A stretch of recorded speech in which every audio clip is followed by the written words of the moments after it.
Welcome to ECN Trade Daily Video. Before we begin, it should be noted that any advice is of a general nature only and that your personal circumstances have not been taken into consideration. Hello everyone, my name is Rob Clayton and thank you very much for joining me. To begin with, the Australian dollar is still remaining negative. As you can see from the MACD, the market is still underneath the zero axis. The stochastic is going sideways. However, the RSI is at 50 midpoint.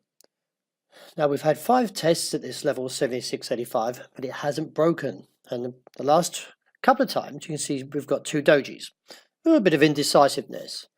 Nevertheless, I still feel the market is vulnerable to the downside. Now a clear break and a close of New York at 76.85 would give further scope and see a move towards the region of 75 cents. The immediate resistance comes in at 77.45 and firmer above. And if we do see that, I am a seller towards 77.70.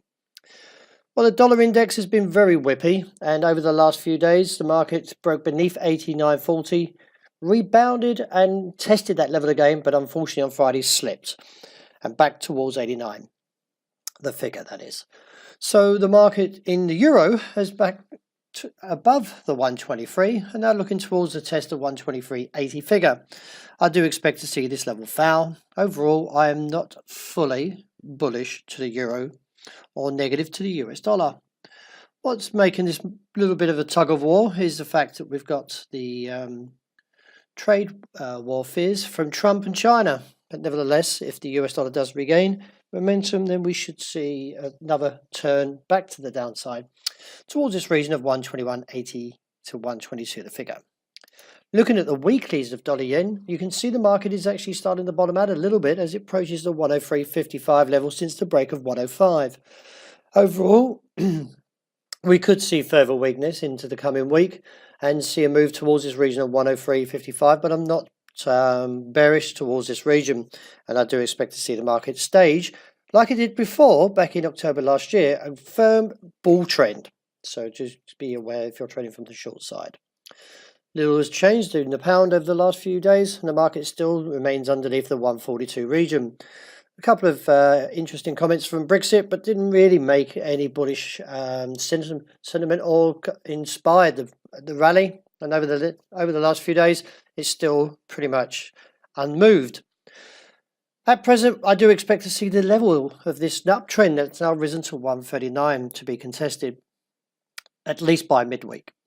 Well, the gold rallied hard on Friday and broke above 1340, and now giving scope towards the upside, but we're still in this range of 1300 to 1360.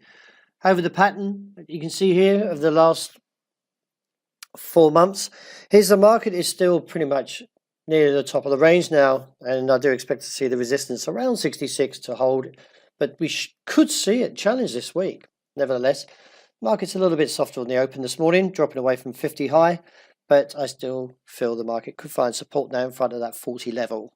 Wrapping up with oil, well, the market has found a bit of encouragement as it now takes the challenge to $66 a barrel. We've seen a high so far, 48, so it's not quite broken, and there is a little bit of hesitancy considering these are the highs of this year. If we do see a rejection from 66, then we would look back towards 62. Now, close tomorrow morning in New York, however, could see a rise up towards $72 a barrel if this pattern continues. So do be a little bit on your guard if you are shortening the market. So that wraps up for today. Thank you very much for joining me, and I hope you enjoy the rest of the day and the new start to this week.